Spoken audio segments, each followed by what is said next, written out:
everybody. Welcome to the Paranormal Pride. I'm your host, Denise Pridemore, and my guest tonight is Mark Elliott Fults.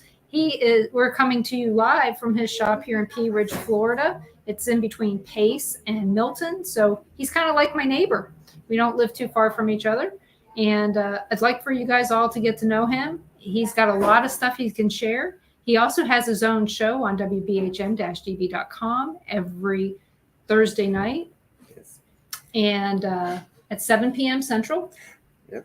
And so you guys can check that out in your spare time. And you can find him any place where you're streaming any of your shows. I guarantee you can find him. Just search WBHM-db.com on Spreaker. And that's one of the ways you can find him. And when you go to Spreaker for that or anywhere else, you should be able to find his show right there. So I guarantee you're going to love it. He's not even going to need me for any of this. And as you can hear, we are, like I said, we're live from his shop, and there's a lot of people walking around. So live in the studio, from a studio audience, you may have noise. So welcome, Mark, to the Paranormal Pride. Thank you for having me. And the show on Spreaker is Universal Truths. Universal Truths. And more fools. And but thank y'all so much for coming and doing this. This is a lot of fun. As you can see, he's very colorful. That was the only way I could get him to come on is told him he could dress up if he wanted to. I love it.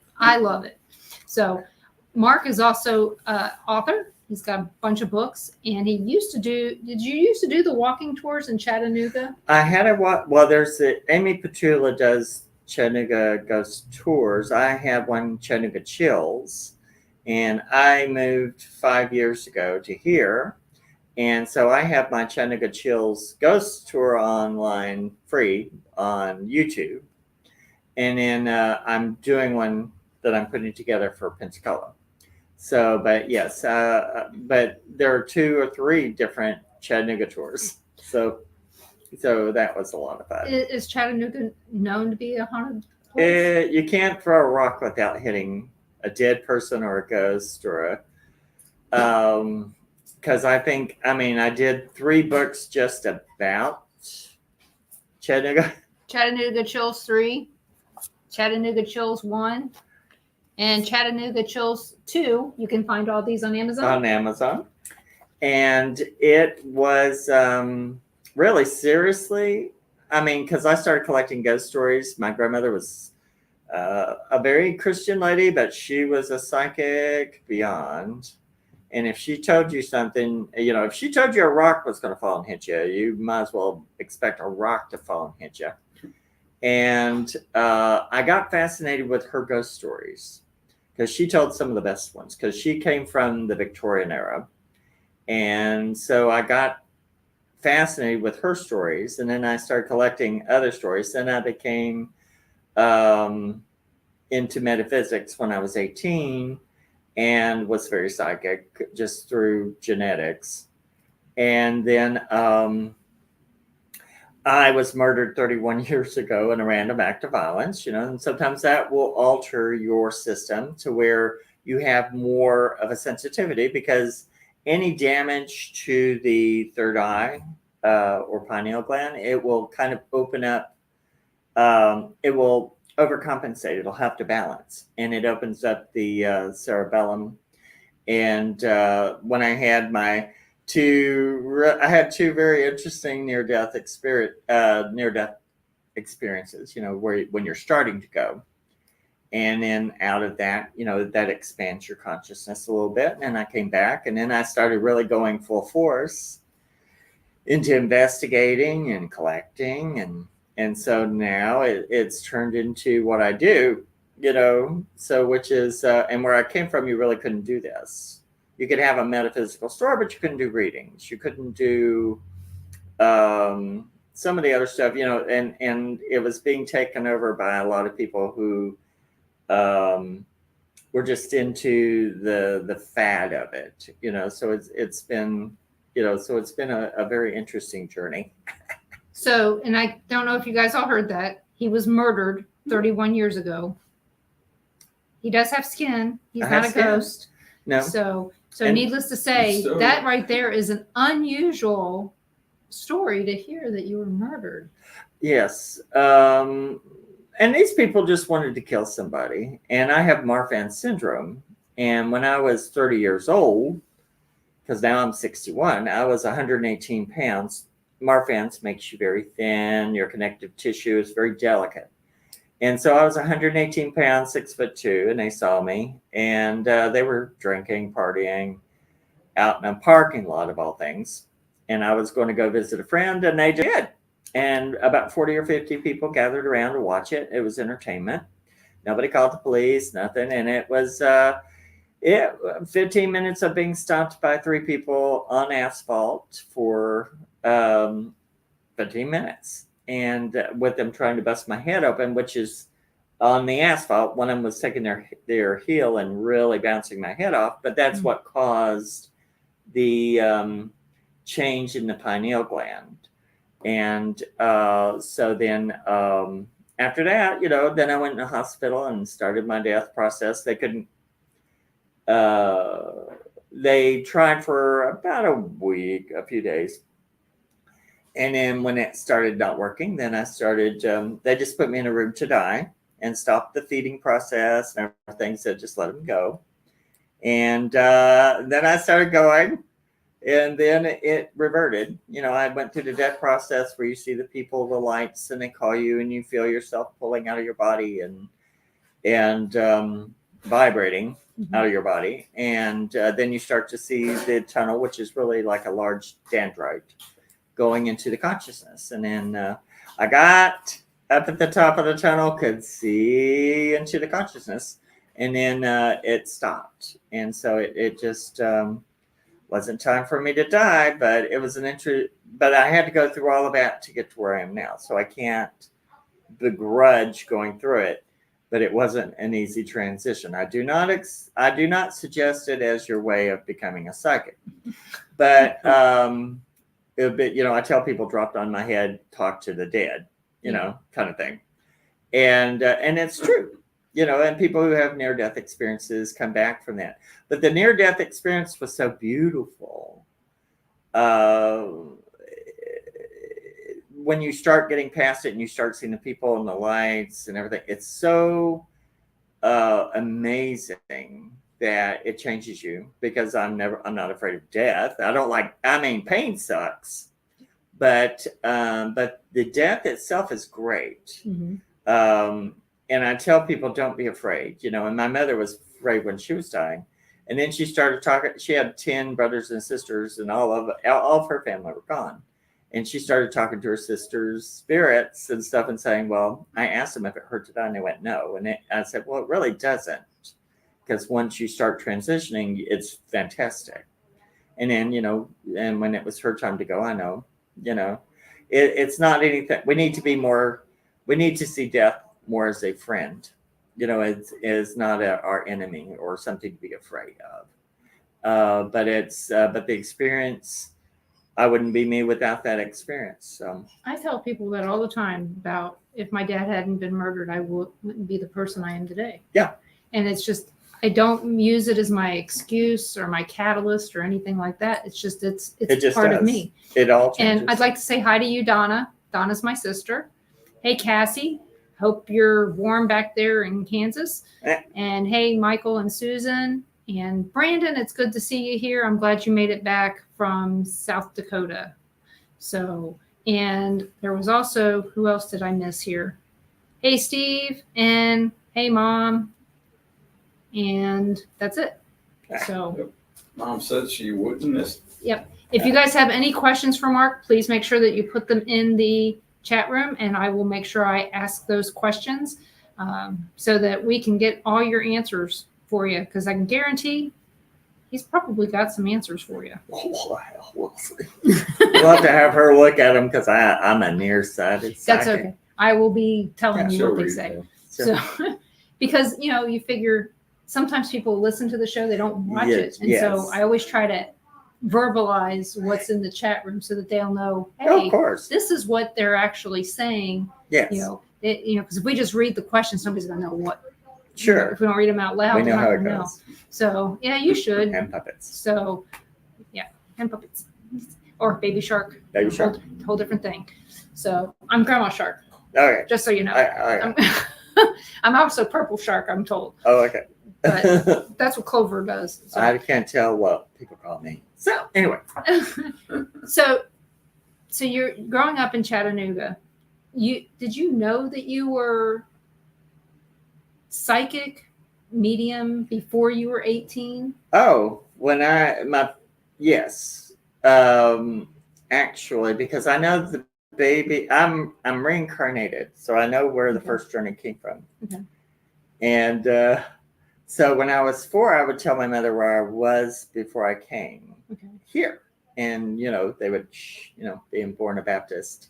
Oh, I know. Hellfire and brimstone. Sorry. And when I was 6, my first psychic experience, my mother had brought home a friend whose last name was Bell.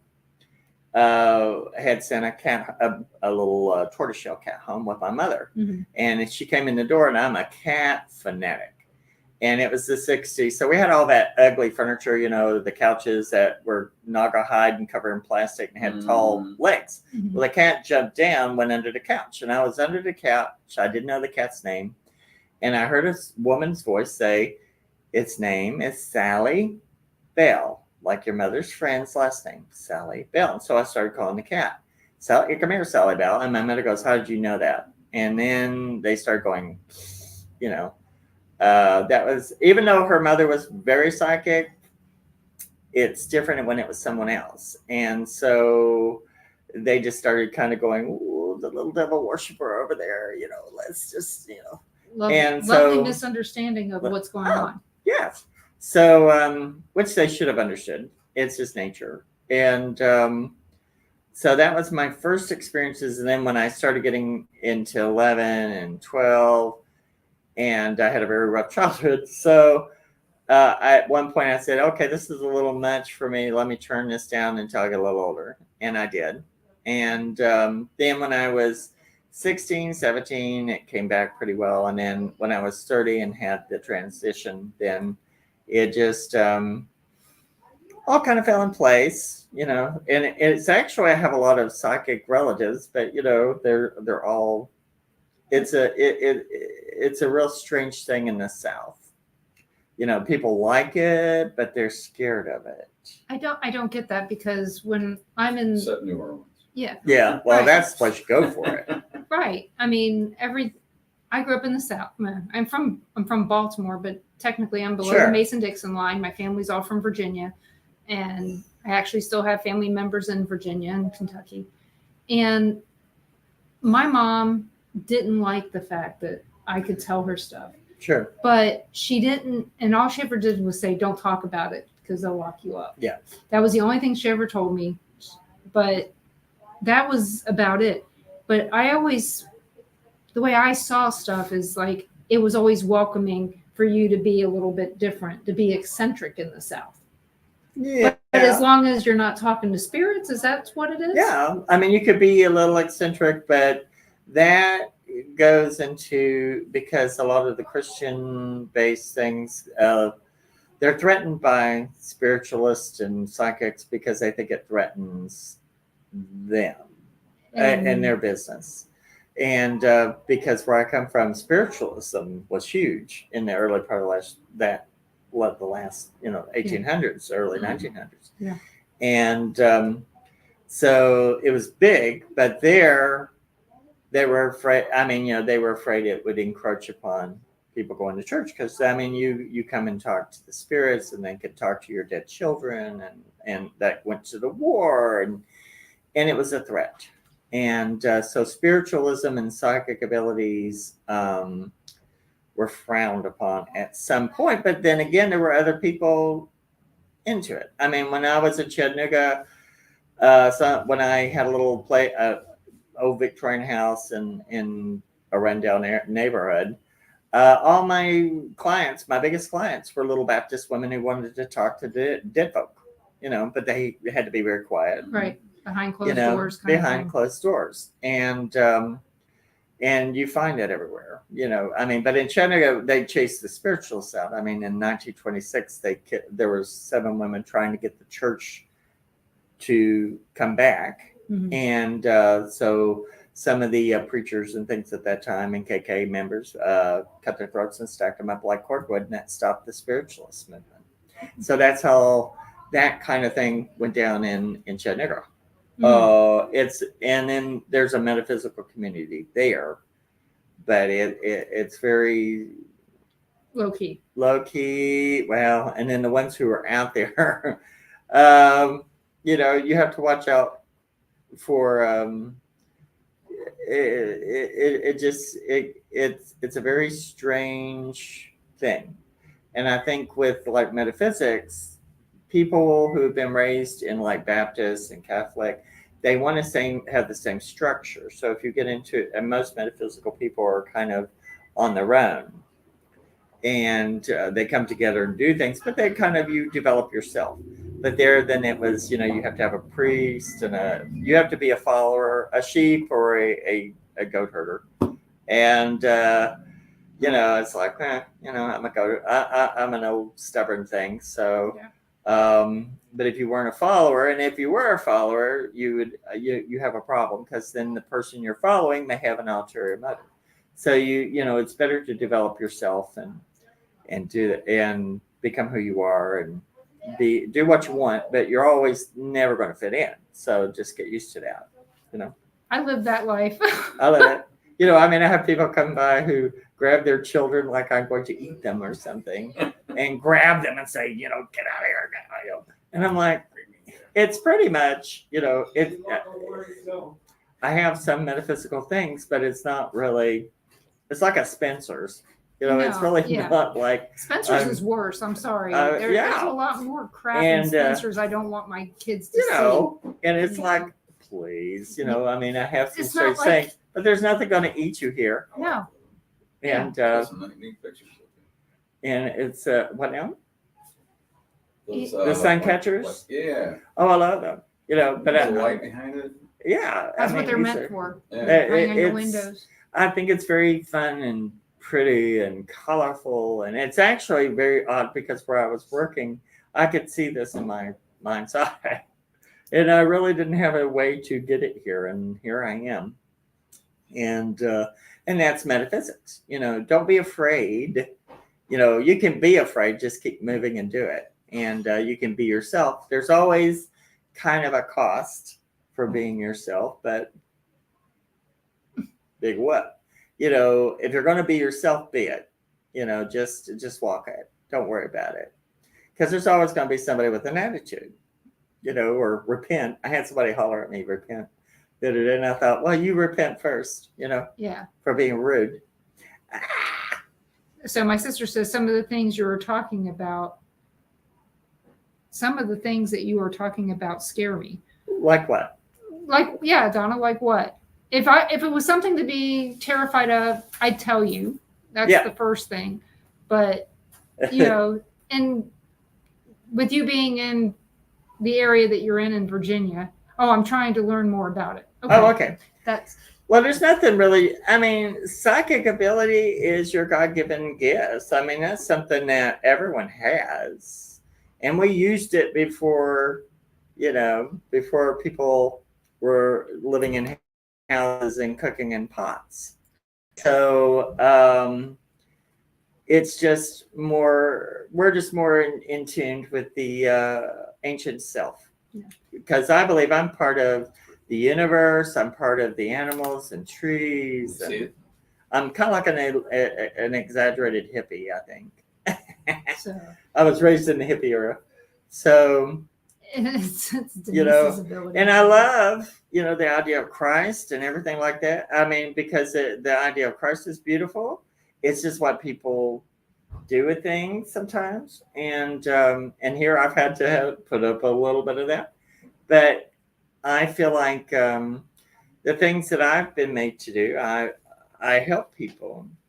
They come to me to seek assistance and to talk to their spirits or to look at what they're doing or how they're doing it, if it's right, or, and really, so what we do is we're landmarks, but anytime you go to a psychic, if they start going, they have a price, but then they start saying, bring me $600 in a paper bag and I'll fix you, or I'll take the curse off you.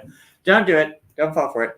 Just always pay the fee that they're asking, because you are getting a service. And it's hard for psychics to live nowadays. Really, it's very hard business. That's why you got to have, your gypsy caravan going on. And my store is called Gypsy Moon, but I tell people it's the gypsy is in the name, but not in the game. Now, I had a few ancestors I had some ancestors who were named Avo and Ova. They were twins, and Rudolfo. And, but, I think I get a lot of, and my grandmother, who was very psychic, that's her people she came from. And Hungarian? Hungarian? We had a lot of Dutch and Irish, and I know we had some Spanish. And I think the gypsies may have come from the Spanish. I'm not sure, but they were black-haired, beautiful men and women, and crazy as bed bugs.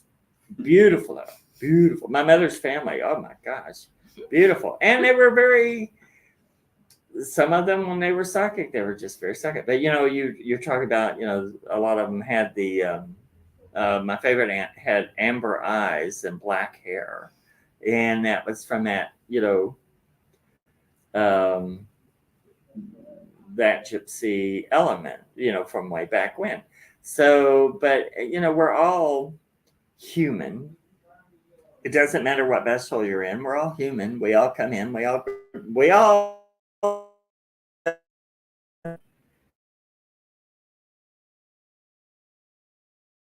that it's okay. When you die, it's a beautiful experience beyond. Don't be afraid of it, but be a little kinder in your life. Don't get so wound up on politics and religion and because your God source is, God is not about what you're doing and what you got in your pocket. It's about who you are as development. Because when I was dying, they were saying, what did you bring us? What did, and that means, what did you learn? And so I had to figure out, what did I learn? What am I doing? What am I doing? And so now everything is aiming at getting things done. Mm-hmm. And I wrote. And before I do my checkout, so one of my things, I'm doing an album. Check. I'm doing my store. Check. I'm doing my books. Check. So I'm about to do my Mino Grandma's cookbook and do a cooking show, so check. Can't wait for that. And so it's, I'm enjoying life. But I'm getting the things done that if I going, oh, I didn't get that done. Don't leave. Get everything done so you're not unresolved. So Donna asks, she goes, are psychics the same as mediums? Not always. I'm a psychic and psychic medium and a channeler. Not everybody has all of those elements together. Psychic, a lot of people who are psychics tend to be, what's the word, empaths. And they can hear things, but they don't always know what to do about it. Then there are psychics who know how to hear and how to communicate. Do it. The mediumship, to where you talk to spirits that are using your system to connect to the energies beyond your aura. That's a whole different little thing. And then channeling is a art of its own. Not everyone channels. Not everyone's a medium. Not everyone can talk to dead people. And I've been around psychics. I've had to work around several that, some of the readings I have heard. I always tell, I've told a lot of people this, be careful of the medium that you select. Yep. You vet them just like you would the pest control guy or the guy that's coming to work on your roof. Vet them, make sure, at least get, even if I recommend them, still check it out. Yeah. Because if you have a medium that's just sitting there asking you questions all day long, you're going to get the they're the fishing. answers. Yeah, they are. Now, see, when I do a reading, I say, don't tell me anything. Let me tell you. And that's the way I come from, and that's the way I believe. Don't tell me anything. Let me tell you first. And there's one that I worked around that she has a degree in psychology. So she had some ability, but she's not secure with it. So every reading, she was getting the people to tell her what she was going to read them with. And there's another one I saw that he's a trip, but he was going, tell me your most favorite and your worst favorite place in the world, and I'll use that to do your reading. And the person got up furious, and I was sitting there going, what? And I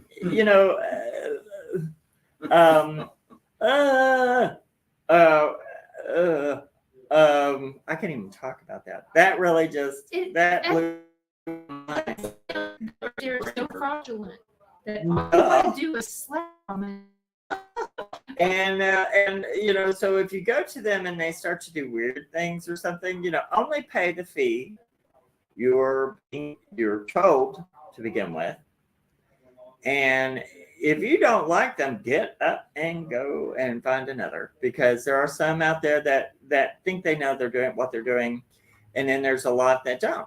And there are some of them that they just want your money. So my thing is, I do have to charge to make a living and pay bills, but I've had people who come to me with all sorts of problems and didn't have money and didn't have this, if I have to help somebody, I help someone. Mm-hmm. And I don't charge for murder investigations and missing people's kind of things. I actually had a lady last year who her daughter had been missing for 3 months. And they thought she was dead in a ditch somewhere, and the police couldn't do anything about it, couldn't find her. Came to me, and I looked at her and I went, she's not dead, she's hiding out. And I reached into her energy. I said, what do you want? And she says, I want her to contact me. So I did a technique that I have that a lot of people, wouldn't know. I don't know how to even explain it, but I'm very good at doing it. But I project myself to her energy using, because I'm an energy technician. Everyone has an aura. They have a little string. You have your axon cord that goes from trails to you. So I followed her energy, went to her energy source, put my energy around her brain, and went, call your mother.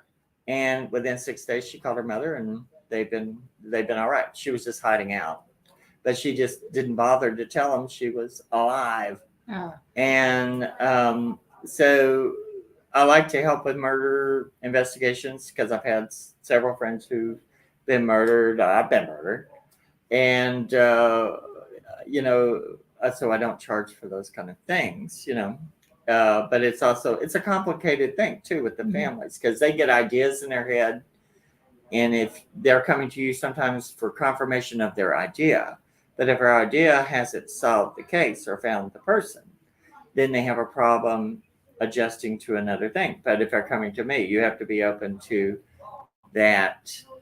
I'll help you, but you have to listen to what I'm telling you. And so it's a difficult and interesting, little intricate process. So Cassie asks, she says, do you ever meet people and get messages for them at random, or is it something you have to focus on to receive that information for a person? Well, every person's aura is a CAT scan. So when, say, like Denise has an aura, when I'm here, and my aura is scanning hers, so your aura is scanning mine. And so there will be information you get from that, but you will also get outside information. And sometimes, like when I'm doing seances and stuff like that, I'll get notices days beforehand of spirits who are looking for people that haven't come yet, because they're a little ahead of the energy flow.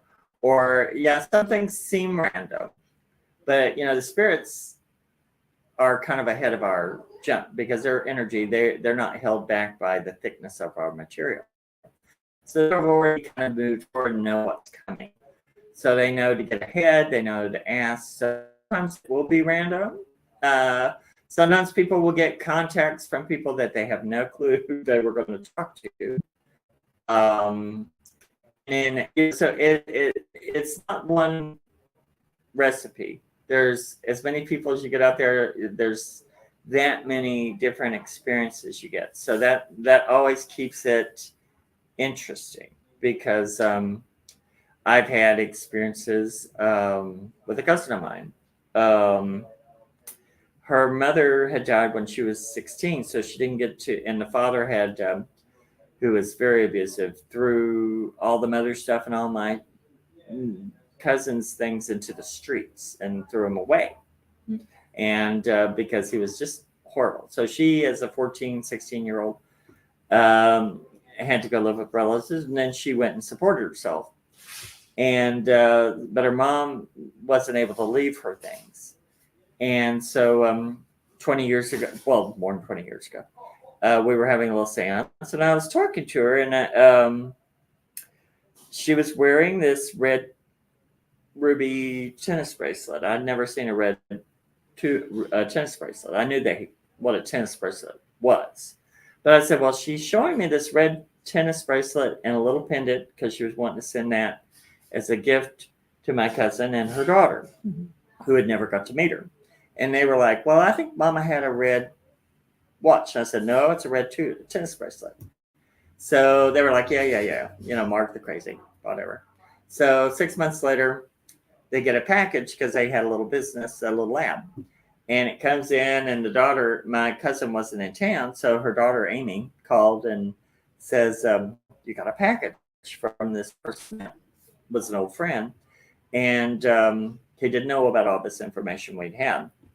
And they opened the package, and she goes, Mama, there's something red in here. And it was a red, he had bought her a red ruby tennis bracelet and had sent a little pendant with a diamond in to Amy. And that's her mother and grandmother who wanted to send them a gift. So she manipulated through this other person to get the gift to them and told them that they would, she would get them also wanted her to have her wedding ring, but it was buried with her. So she actually was given a diamond ring that looked very much like her mother's. So the spirits can, go through and know how to talk and manipulate and get things to you and apport things. And so you never can figure out what it's going to be. And when I tell people things, I don't know where it's going to lead me. It's led me twice to murder investigations. People would come to me and I'd see something and they weren't expecting what I was going to tell them. Mm-hmm. And then all of a sudden you're in a house with, where people have been shot and everything. And they're looking for the missing body parts and, and you're like, oh, so it's you never know, How many times have you been involved in those murder missing people kind of? Several. Let me see. I was in one. These people at a psychic fair came to me and said, we want to talk to you about our uncle. And I said, well, don't tell me anything. Let me look. And I could see a man's arm laying on the ground. Mm-hmm. And I said, why am I seeing an arm on the ground? And they said, well, they only found his torso. So then they took me to the place, and when we pulled up to it, it was the Howard Hawks Wills case, which was like 50 minutes from where I lived. And this guy had murdered quite a few people, and his mother would help him cut people up, and they would, it was horrible, horrible, horrible. And I told them where to find the head. Well, there really wasn't a head to find. But I said where the other parts were, and they understood where I was telling them, mm-hmm. but that was what they were looking for. And but I kind of got out of that one because it didn't go anywhere. A lot of times murder investigations don't go anywhere because they don't accept psychic abilities as part of it. I've been on one where a lady I knew, her son was missing, And I wanted to help her, but we had lost track and everything. And this girl came to a seance, and I did a reading for her, and I could see this little cemetery and where he was buried. And he was buried in the woods, not in the cemetery. And she knew where I was talking about. And she went back, and it turned out to be this woman's Jones that I knew. It was her missing son who had been murdered and dumped, and took them. But her other daughter, who came with me on the investigation, she knew something about it. She'd been involved in it. She didn't want it to be solved, so it was one of those crazy things. I don't usually do mileage and everything. They took me to a place where they thought to look for the body, and I said 3.2 miles from here is a cemetery. Let's go to there. And they said they tried to play games with me, and we went to the cemetery 3.2 miles. Got up there, and I said, before we got there, I said, I see a tombstone with the name Charlie V on it. V, V. Went up there, found it.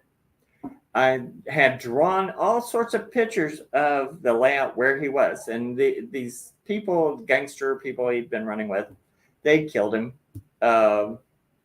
They couldn't use him anymore. So they kind of used him as a kill for another initiate. And they buried him in the cemetery, but in the woods behind the cemetery. So we went to the spot, everything, as they get a shovel. And they had given so much trouble to the police before they went. They waited until we got to that point. And he said, well, we'll get arrested if we do anything, or they even call them because I said, well, it turned into, and they were fighting me tooth and nail the whole time because they didn't want me to really solve it.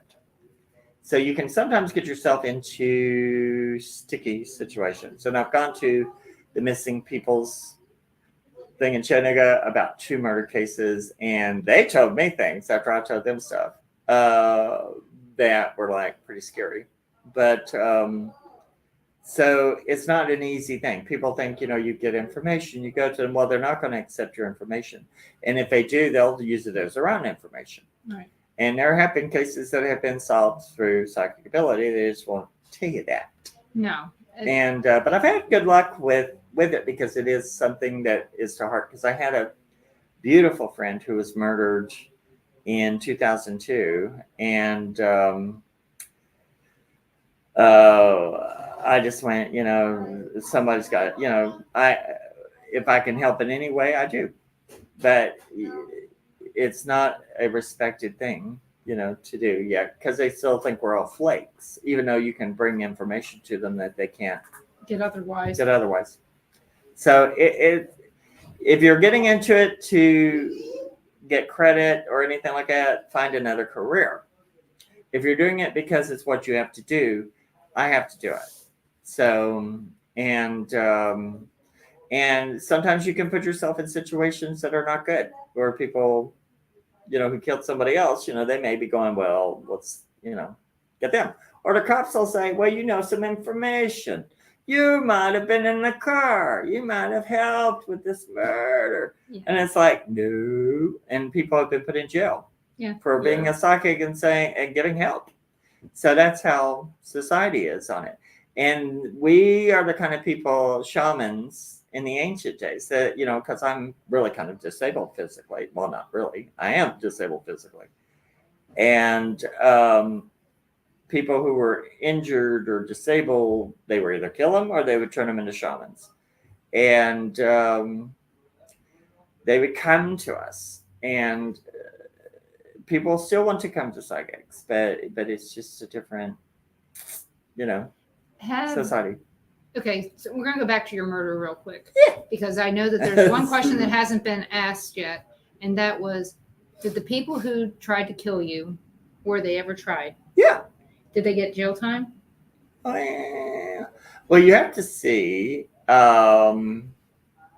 They kind of were. I mean, they were also harassing me while I'm dying in the hospital. They had to hide me because they were mad they got caught. Oh. Right. And they were mad at me because they got caught. I thought, oh yeah, you should be real mad at me because you broke my ribs, collapsed my lung, beat me into a pulp. So as soon as I got out, yes, when it happened, because I'm also a gay person, so it was a hate crime. So when I was in the hospital dying, they were going, well, it was attempted first degree murder, and it was very much around when Matthew Shepard things and all that, because you go through cycles, like we're going through a hate cycle right now where a lot of people are getting killed. And so the FBI got involved, the feds got involved, because it was a hate crime and it was a big deal. And then when it was attempted, they were arrested on attempted first degree murder. When I lived, then it became aggravated assault. And they didn't really want to punish them because one was 18 and the other two were like 20, 21. They didn't want to put them in jail. They really didn't want to punish them. But, I mean, they pretty well were pretty vicious. I thought, they have to pay for it somehow. Mm-hmm. And the one who was the most vicious got 11 months in a workhouse, which workhouse nowadays is a different thing. It's not, it was called Silverdale, because he didn't have a good lawyer. He didn't have the money. The leader who instigated it all went, get him, and was the cause of the whole damn thing. He got maybe 3 months, and the youngest one got 20 weekends. And when it happened to me, it was at a time when there wasn't victims' rights. And now you have them, but we didn't have them then. And I was the first one in Chattanooga who took someone to court, won my case. That was it. Because I've known people who've been murdered, raped, killed, everything. The cops just, attacked, and the cops will just say, go home and shut up. Go home and get over it. And they told me to get over it, just go home and get over it. And I said, you picked the wrong person.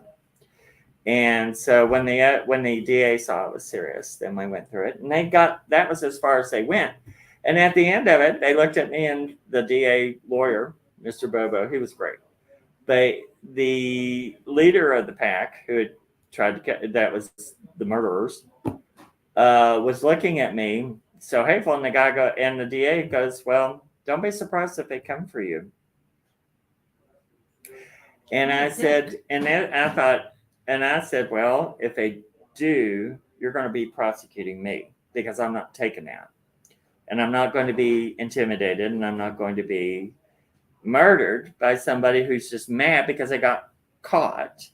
And that's how that system was. And I was the first person who won a case like that. Well, good. And I'm glad you won the case. I'm sorry that you had to go through all that shit. And I was supposed to get restitution, but they did that for the newspapers. But I went back to the judges. They kind of went, no, we're not going to do that.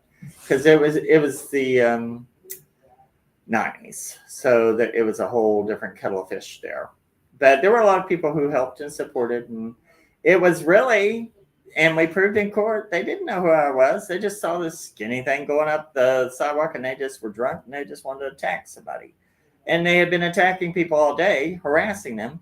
And I just happened to be the lucky person. So, but it transformed my life. So, thank God for our stupid people.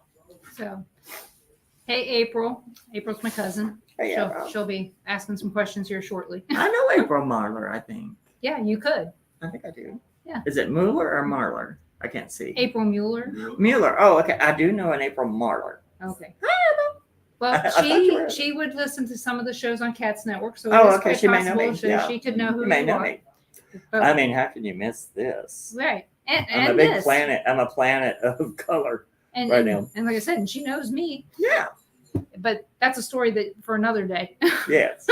So when we got here, you were telling us that you had just gotten in a shipment of haunted dolls. Oh, I didn't get a shipment. I have my Yeah, haunted babies. yeah, you have some haunted babies, but you said you were getting some more haunted dolls. I'm getting some more, but these are my main collection, and I have some but mine are very sweetly haunted. I've only had one that came to me that was not sweet, and um, and well, a friend I took care of for 20 years, she collected dolls, and me and her were in the same house, old Victorian house. And she was kind of bananas, like I am, like everybody. But she was a little bit more. But she loved dolls. And this person gave her this doll that was haunted from the 50s, and it hated her. I would hear her arguing with this doll, and I thought, oh, this is special. And we had lived in this old Victorian house for 20 years. Judith, her name, had not been in the basement twice in 20 years. Somehow, she kept fooling with this doll, and she kept telling me it hates me. There's something really wrong with this doll. So one day I went down, and it was in the basement. And I thought, well, that's really going to make it happy. And it was toward a time when we were parting ways. So we parted ways. She went that way, and I went that way. And apparently she left the doll in the basement. And I thought, well, maybe somebody will, pick this doll up.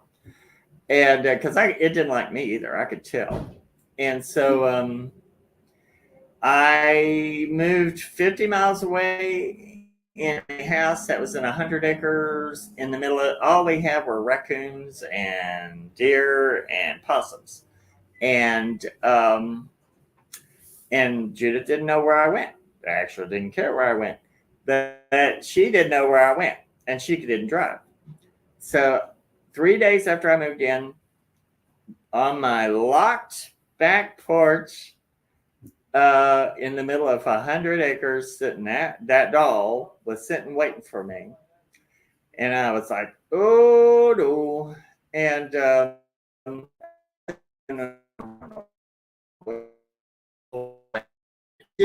what else to do?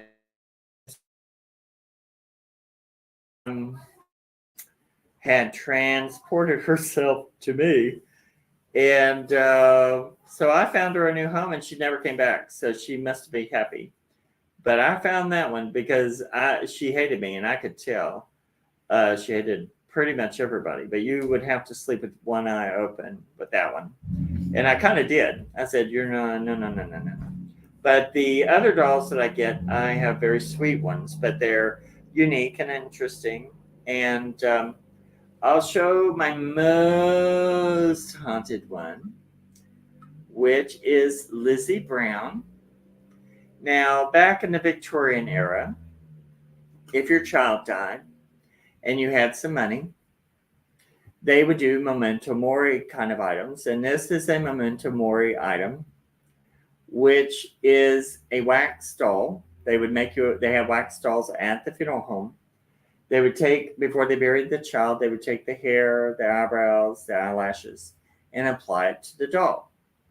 Now, it's strange to us nowadays, but back then, child mortality was incredible. I mean, if you had children and they made it to adulthood, you were lucky.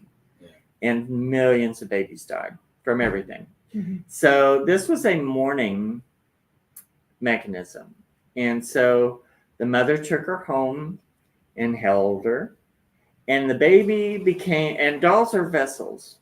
So when you're putting your love and your energy into them, or your other feelings, we have a consciousness that if you put too much of your consciousness into another object, they call that transferring of self. They're actually doing scientific studies of that now. They're doing it in labs. But you can transfer some of your consciousness into another vessel. And if you put your consciousness into it, then they begin to be able to think. And so this little baby can think. But she's very sweet. She loved to be held. And she's been very damaged, as you can see, I think. But in the store I worked in, we had her a cabinet. And her eyes are very pale. they're glass, blown glass, but they're very pale. But when she sees someone that is in distress or a mother type energy, she'll start shaking, trying to get to the woman to let them hold her, to make her, to take the stress off of the mother. And her eyes will turn bright blue and violet, and people actually have fallen in love with her. She's very sweet, but she's very scary. The reason that she looks scary is the thing with post-mortem dolls. If you wax dolls were very expensive, but for post-mortem ones, they would fill them with plaster to make them heavier, like a real baby. Well, that makes a hard core that if you hit the wax, it breaks the wax. So she's missing part of her face because of. But the post-mortem dolls have the plaster inside. And so these are museum pieces now. There's you don't find them. And I was needing her for a cover. I had a cover that called The Darkest Corner. And I was looking for a special doll to put on the front. And this doll came to me. And then I realized what she was. And then she told me who she was. And I found her. I found her online. I found where she's buried in New Jersey. And actually, I think I'm related to her because I'm related. My grandmother was last name was Brown, and these were Browns that came from Ireland, like my grandmother's family. And they were. Her father was a hat maker and all that. So, but she's buried in the baby is buried in New Jersey. Do you know where in New Jersey? Yeah. What's And I think it's called the Holy Sepulchre. And she is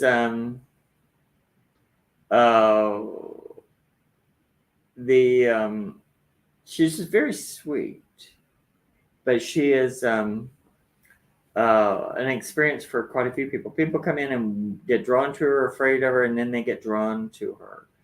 And they're very, like I said, they used to be very common. I've seen several in my life, but now they're not because people started burying them, getting rid of them, destroying them. And also just time. You know, you can tell she's had a hard life, but she's very sweet and is, I'm going to do some scientific, I have a little science nerd friend who we're going to do some experiments and show how the eyes change and how she shimmers when she activates. And I have other dolls. I have quite a few, and some of them go from the 1850s up until 1964 with a Barbie, because Barbie, dolls are a vessel. Anything can be a vessel. Jewelry, furniture, teapot. So anything, fabric, anything that can take an electrical charge or take energy. And it can sometimes just be the leftover energy. Sometimes it can be conscious. She's conscious, but she's not exactly the spirit. She's a consciousness. And but I wouldn't say she's the spirit of the little girl as much as, but because the mother loved her, she became a loved baby. And I have the wax-headed male doll that's in the corner. He was a spiritualist, used for spiritualist, to watch over spiritualist ceremonies, because they did in the 1800s. Spiritualists used a lot of Indian guides. And the tall doll there from the 50s that you would get from the supermarkets, sometimes her eyes will follow people. I have one in a green dress in the bottom she's very, I've got to repair her because she doesn't like people to look at her face. She's very sweet, but she's very shy, and she'll turn to get where people can't see her. So I've got to fix her face. I have one from the 20s that's dressed as a little gypsy that's just very sweet, but kind of sad. And I have a little one in there that's just the happiest thing you've ever met in your life. It's a little Minerva doll, a little metal head tin doll. And it's just the happiest thing you've ever met. She just loves to be held. So I have sweet ones. I don't have the scary ones. But this one is the most unique. And they're like my babies. I've had people offer me money for them, and I'm like, I wouldn't sell you my babies. No. Now I could get some for people to have, but these aren't them. They're going to be with me until it's time to give them to someone else. Is there anyone out there that you know of that can repair these dolls? Wax dolls are almost impossible to repair. And actually, at this one, I don't think I would, because there's just something about her essence. I wouldn't change it. And I love her just as she is. She's very actually one of these that you just want to hold her and love her. And so she's not affected as much by her looks as you are. Oh, Yeah, I'm about not, it, you yeah, know. me, I mean, the average person coming in will go, ooh, well, scary. no, That's scary, and it because, yeah, you know, and That's wax the dolls first can be very scary looking, but when you really get to her, people start playing with her hands and her little feet, and they hold her, but she's getting so fragile now. I don't let very many people hold her. right. Now, if you want to hold her, I'll let you hold her. Oh, sure. Let Make sure my hands are warm. Because it's going to be very rare that I let anyone hold her anymore. So, but because she is just so fragile, but hold her and you can tell. Oh yeah, I can feel the weight. You can feel the weight. And if you watch the eyes, you'll start to see a little bit of violet coming into them, and they get a little bluer, and she just loves to be held. Well, maybe she knows I'm a mommy She loves mommies. and a grandma.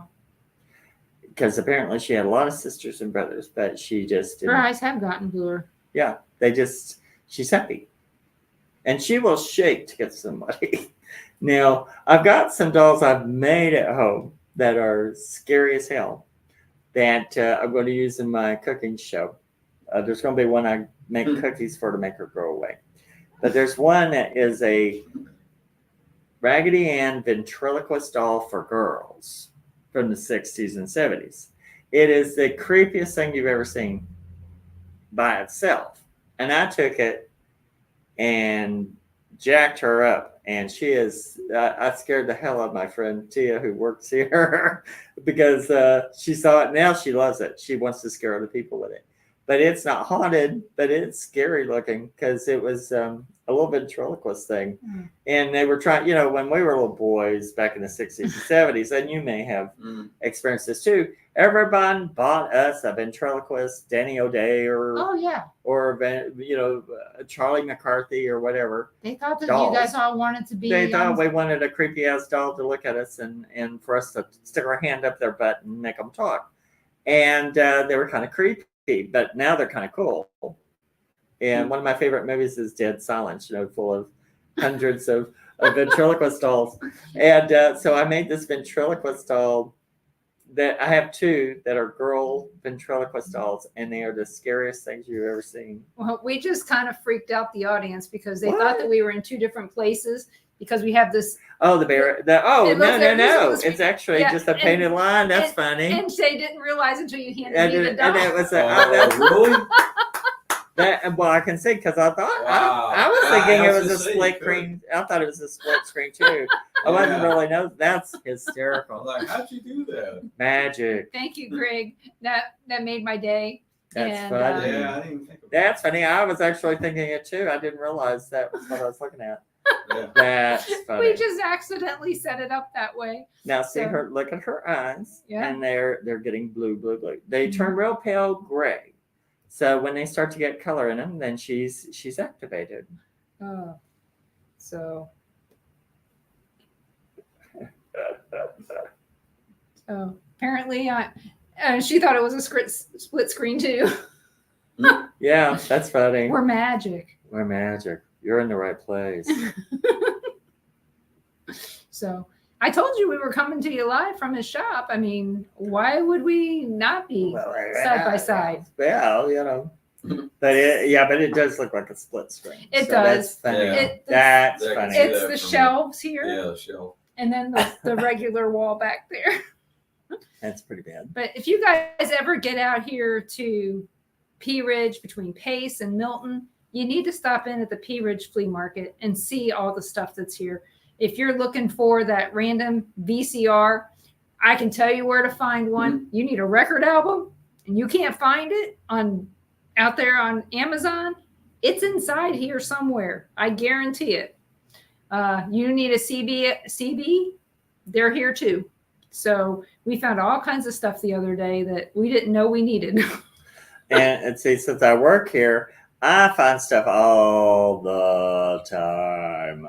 And I mean, really good little antiques. Mm-hmm. And and they'll go, some of them I've gone, how much is this? And they'll go $2.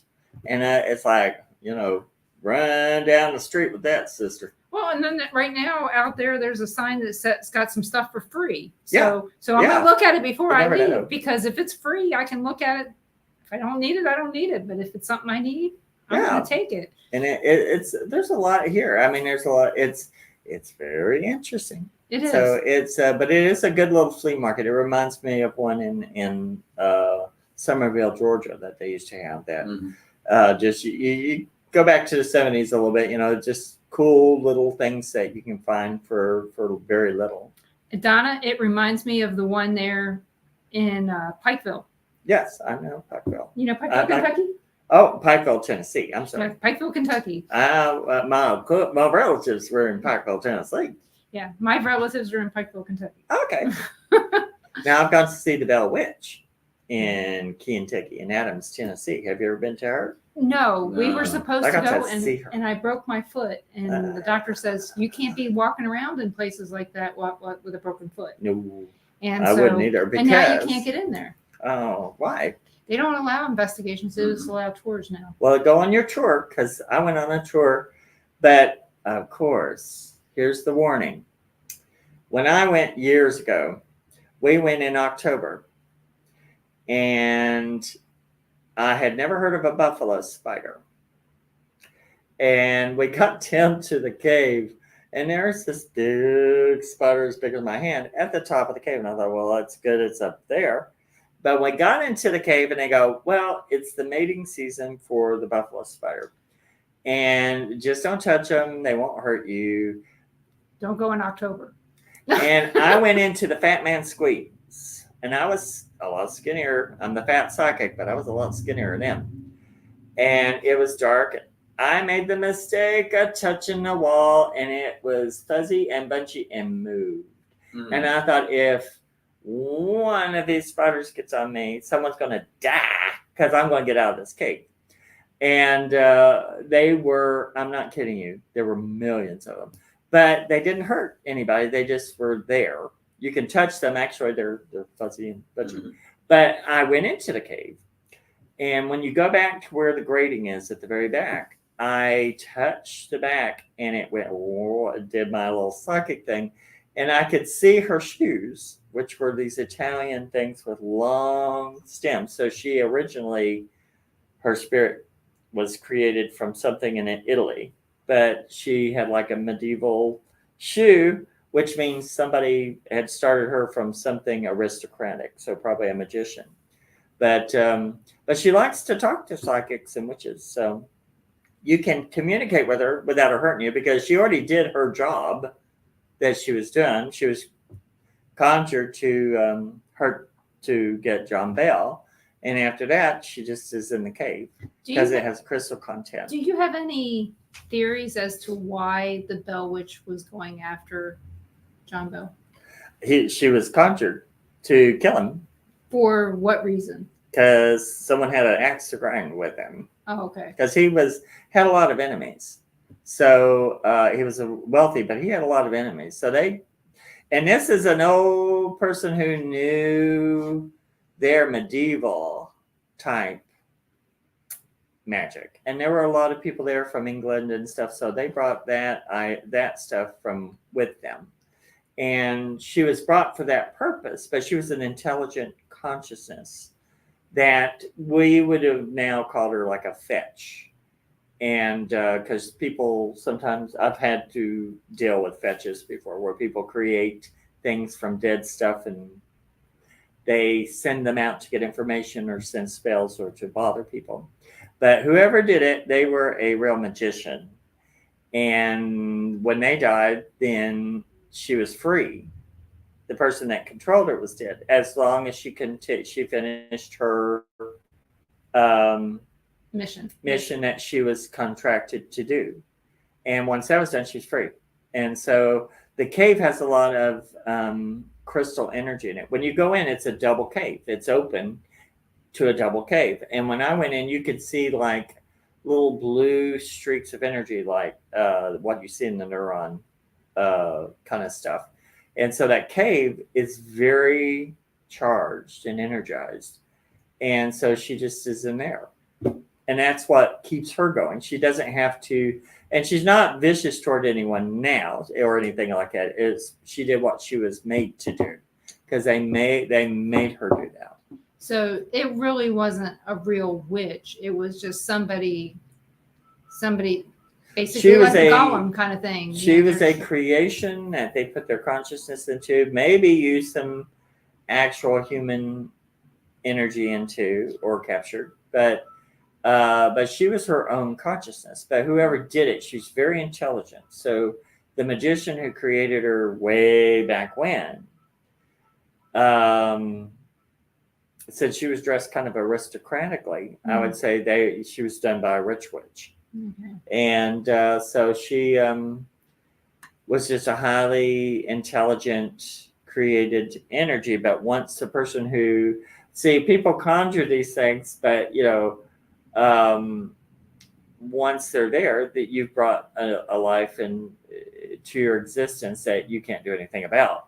You may be able to push them out of your space, but they're there now. Yeah. So once the person who used her got there and she did what she was supposed to or committed to, that they told her to do, she had to do. She did. And then after that, she has been in the cave. And actually, she's helped people. There was one person that was stuck in the cave, because it goes on and on and on, back in the 1800s. And they got stuck in a hole. And all of a sudden, he heard this woman go, "I'll get you out," and pulled him up and popped him out. She was kind to John Bell's wife. She was not kind to the daughter, but she felt the daughter was going against her wishes because she didn't like the man that the daughter wanted to marry. And so she tortured the daughter. And I think it finally did break up the couple. But she didn't want her to go. She didn't want that girl to damage her life, with this man or whatever. So, but she was, otherwise she was friendly to some people and intelligent, loves to talk. And she will talk. You just have to get to the right place to talk with her. But if you go in there and it's the spiders climbing everywhere, let me tell you. So first thing, before I get to April, Steve, he says, so the Bell Witch is basically a psychic thought form? Yes, with some extra in there, because there's some techniques that are done that they were just from medieval. Like I said, she's dressed. Her shoes are like from the, if you look up the pictures, I want to say it's 14, 15. It's between the, like no further than the 1600s, where they had like long ends on the shoes to show you were aristocratic. You didn't have to work. But she has a consciousness. When I've talked to her and I've channeled her, she's very interesting, fascinating. But she is very intelligent. But she's a put together thing. But there's something else extra that we as modern metaphysical people would not have the solution for how they did that. Nor would I tell you how to do that if I knew it, because then people will go, "Oh, let me go try that." It's not good to create other energy. We as consciousness, we can create consciousnesses, and it's not always a good thing to do, because then you're creating another energy to be in the world that doesn't need to be. Because I know someone who created a spirit of a little girl, recorded the energy with enough consciousness in a haunted place to try and trick psychics to say, well, this is not really a ghost, so what are you really listening to? And when I started talking to him about that it was so different looking, then I kind of found out, that he had created that. And so, and I said, you need to watch that because, you created a little girl that's damaged, that's stuck in a hospital, that the psychics are hearing that energy that's recorded into that, but you put enough consciousness so that person, they're trapped in a hospital. And this is a person who's in the religious field. And I was like, that's evil. That's evil.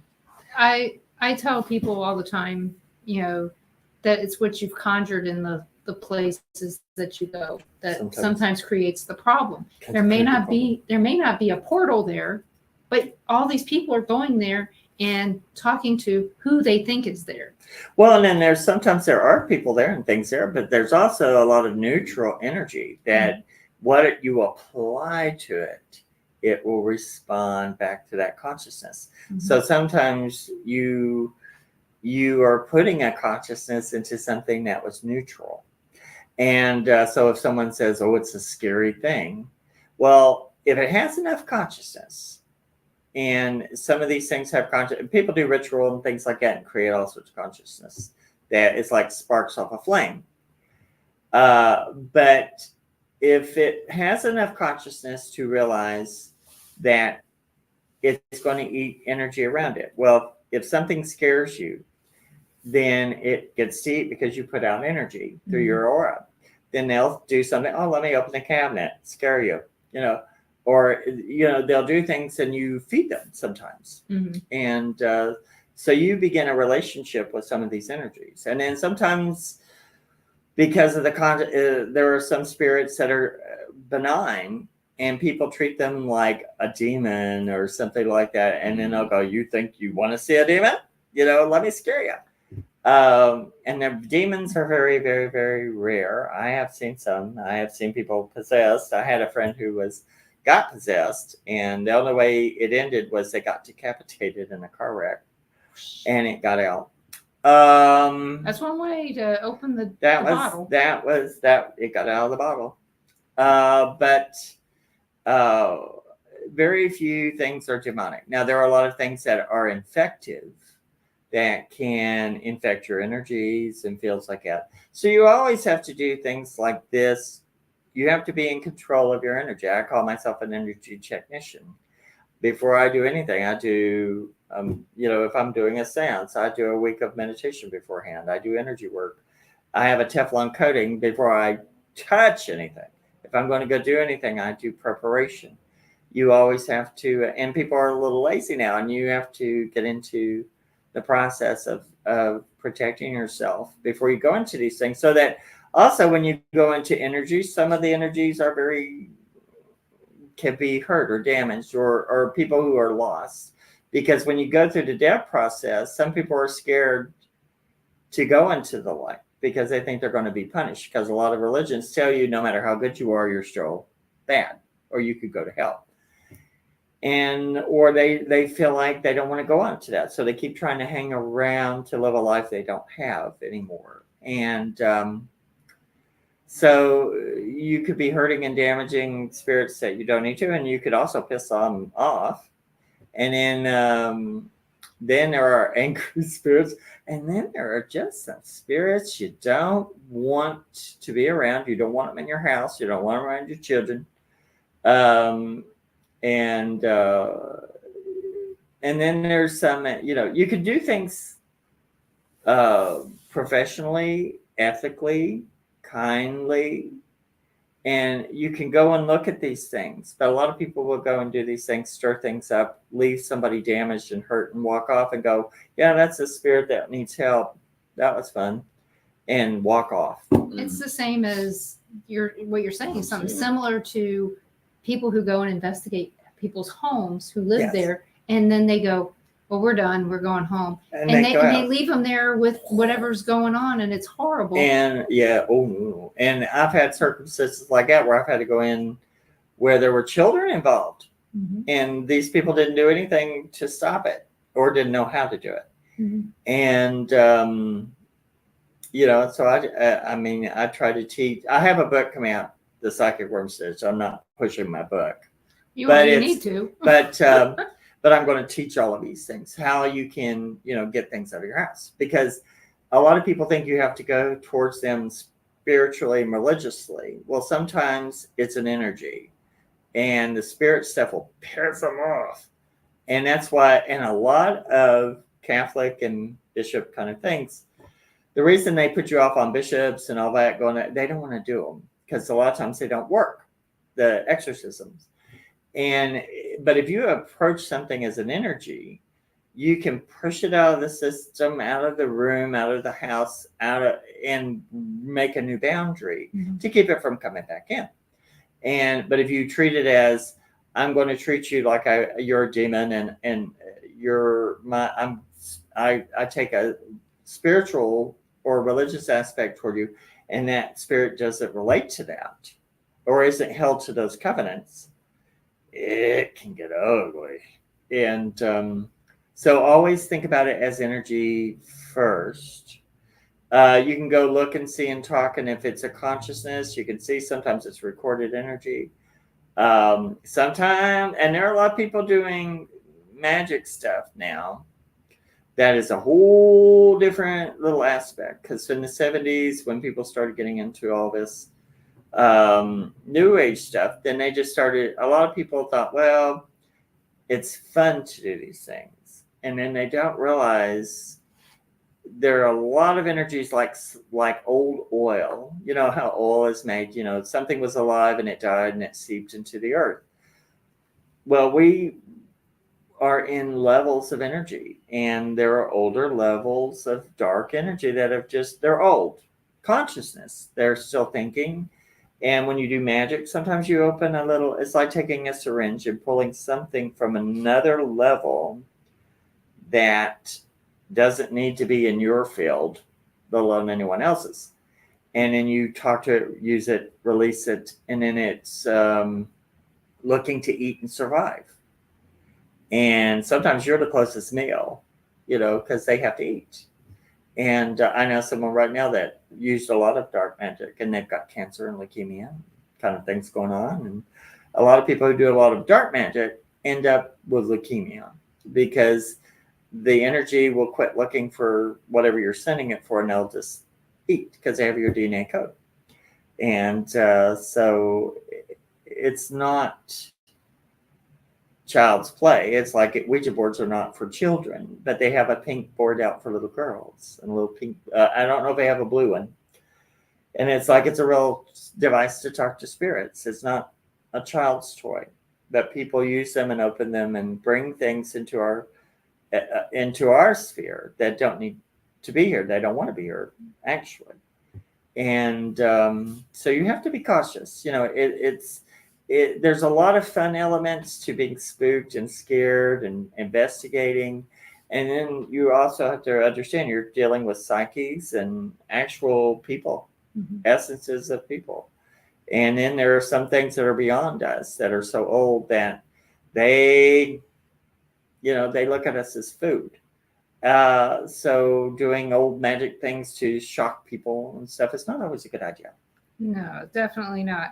We have a comment. Well, April 1st, she asks, do you see spirits around you now, Denise? Yes. I don't know. Do you see spirits around you now? Well, I'm kind of tuned off while we're doing this. I figured as much. Because I don't because I kind of, when I'm doing this work, unless I'm going into a facility to go do the group reading. But because I'm more focused on this. Right. And that's the way this I energy. see it. But if I want to see them, you just try. I have a little system where you turn a little dial up in your aura, and then you can turn your energy up. And when you don't need it and you don't want to hear it, or there's people talking to you, just turn it down and go about your life.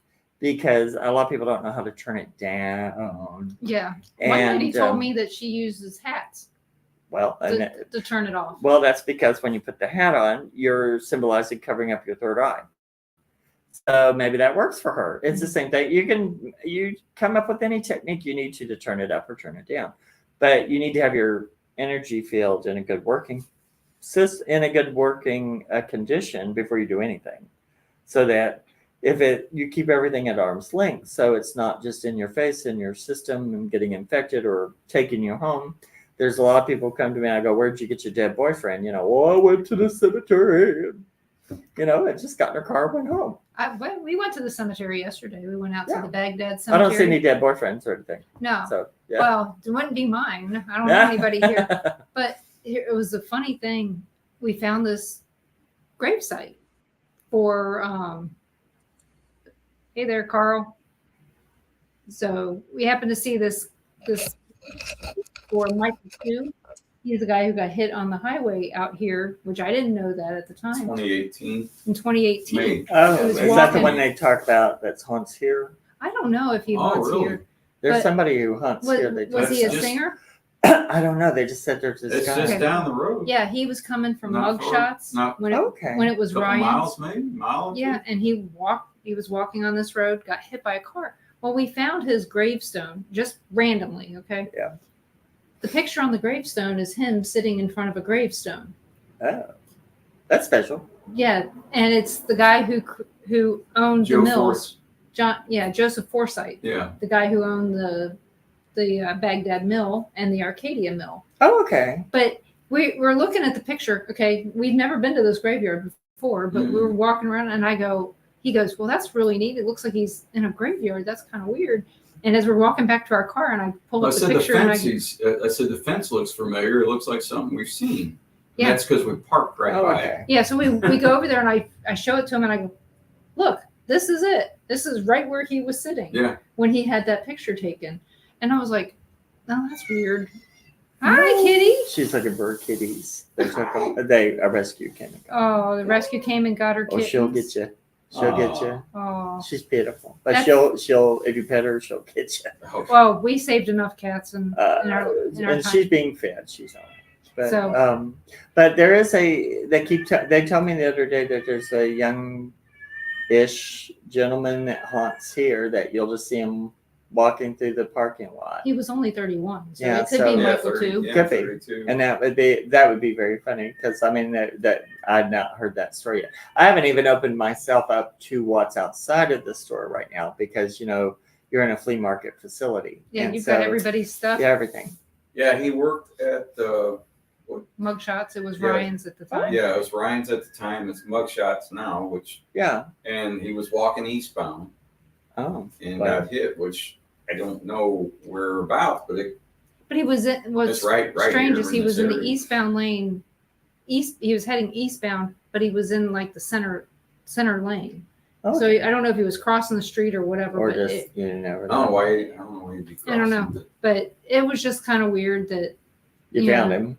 yeah. I mean, Well, he probably drew you to him. It's like Well, yeah, the it's the only headstone. yeah, the I went headstones. Yes, we're yeah. kind of drawn to it. Well, see, like the Mark the Beck story I told you, Yeah. the serial killer. Yeah, we did find all that. Yeah, and I went to the cemetery. I had gone. They told me they didn't know exactly where she was, and I had investigated. I know the place where she had worked and where she haunts, Yeah. and where she was pickled and where she haunts. And she's a very disagreeable spirit. But I went to the cemetery 4 or 5 times looking for it, where they told me it was, which was around a different section. And one day I just went in and I just felt this go here, turn here, and there it was. And because it's a hidden grave, and so if they want you to find them, they will. And it's like Sarah Wharton, the ghost that haunts the headless ghost down in Pensacola. I accidentally saw a ghost lady there down in I want to say it's St. Michael's Cemetery. And I saw this lady in white, and she was very pretty, but had a very strange hairdo, very strange. And I went, and then I realized later, it was Sarah Wharton, and it's in the era of her hairdress. It'll kind of Right. I have to find it so I can kind of tell what period she was, but she's the one that the pirate tried to kidnap her, and she gouged his eye with a ring, trying to get away from him, and he cut her head off. Yeah. See, I haven't heard that story yet, so Oh. I got to go and watch Mark has done Florida ghost stories. He's been doing some of those on his show. I need to go back and listen to those. Well, and I will be doing the Pensacola Chills online, but I also, but there's a lot of stories. I mean, and when I walk downtown Pensacola or down in the area around Christchurch and all that, because the stories about it and everything. Well, I mean, it's like weird. A bomb went off. Seriously, it's like I have 20 or 30 stories within a 5-minute walking realm. Well, just walk the square. Yeah. And you'll have enough. I mean, we walked from the bank, which was 3 blocks up from the Seville Square, 3 or 4, and we walked all the way down, and almost every house was on the historic register. Yeah. Mm-hmm. So you're going to have history of something. And I haven't gotten a lot of time to really go there and really look at all of it. And then too, when I do my investigations, I created my own bell splitter, which I use frequency to apply to the place where I'm investigating. And what it does is it pierces the veil, because the veil is like a vibrating material. It's a membrane, but it's electromagnetic plasma. So when you put a frequency on it, it will split. And then once you finish and quit applying the frequency, it closes again. So I can do a bell splitter. Kind of like the Red Sea. Yeah. Well, you split it, get the information, because the very closest layer is like static. And then past that, then you get the older stuff. So you're investigating these through remote viewing type thing? I can do it through remote viewing, but I when I used to go and do them in person, then I would, but I haven't had, people to go and do it with, or get, I'm a little shy. Well, you've got people now. Okay. You've got people. Well, we'll go do some ghost hunting. Yeah, I'll show you how I'll do the ghost, because I know how to put my feet square and call a ghost. One of the things that I had heard about Mark is that his channeling is amazing, and we're not going to do that tonight. No, I don't want to do that to him. But you guys can film that though. Yeah, at some point we'll film it and see, because Kat was telling us about it and how it impressed the living daylights out of her. And check out on Amazon. Look up Mark Elliott Fults, Teal Gray. You guys may remember Teal from WBHM-db.com when she had a show there on Kat's Network on Wednesday nights. And then she also has another book, Haunted Denton. We almost moved to Denton. Yeah. I got a scholarship offered to me there. And then with Schrader Hill. I couldn't remember if it was Schrader and Hill, the order. And so Mark's also on this one. So check that out. He's got, I think it's 8 total books. I don't know now. It's by the end of the year, it'll be about 12. So check that out, because you're gonna want to know this. And the last question we have from Steve. Oh, is it true that the veil is thinner around Halloween? Yeah. There's 2 times of the year that it's thin, and that's because of the electromagnetic pulse and the energy comes from the center.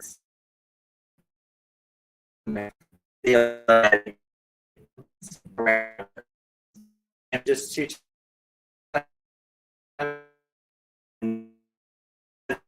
like a girl that vibrates, it stretches so the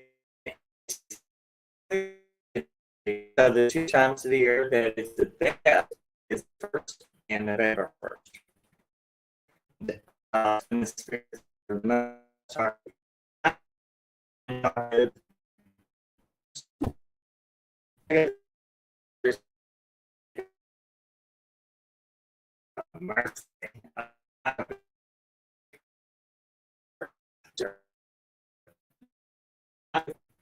One time I saw a streak of lightning come down the hill, and